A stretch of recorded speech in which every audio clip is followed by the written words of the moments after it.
Обычными ножницами тут не управиться. Для тест-полосок на антитела выдерживают самую высокую точность. Этот резак работает как гильотина. Дальше одинаковые полоски из простых бумажек превращаются в тест.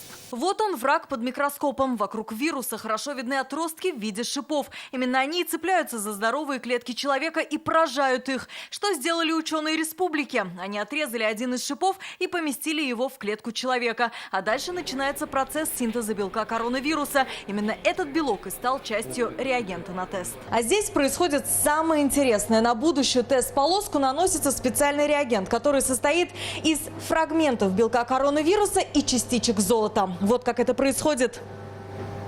Вот такой опасный золотой состав. Если в крови будут антитела, тест покажет две полоски. Их точность сотрудники оценивают в 98%. Главная особенность – это получить рекомбинантный антиген коронавируса.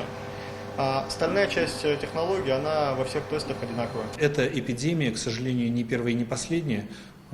Создавая собственное производство, мы готовимся тем самым и в будущем быстро, оперативно разрабатывать новые тесты. На производство одной партии тестов уходит больше недели. В месяц здесь планируют производить до 30 тысяч штук. Ждут их и жители республики. Не все поликлиники это делают, а для себя это очень важно. Можно, наверное, если это в разумных пределах, за разумные цены. Пока в аптеках в основном тесты китайского производства. Их цена варьируется от 1000 до 3000 рублей. Алия Хайрудинова, Ильшат Мухаметов, ТНВ, Казань. Наша рука помощи вашему бизнесу. Антикризисные предложения. Телефон 843 5 705 100. Көтелмәгән кунак көттүреп кенә интернет челтәрләренә дә килеп җитте. Хәзер бу фильмның барлык серияларын ТНВ.ру сайтында карап була.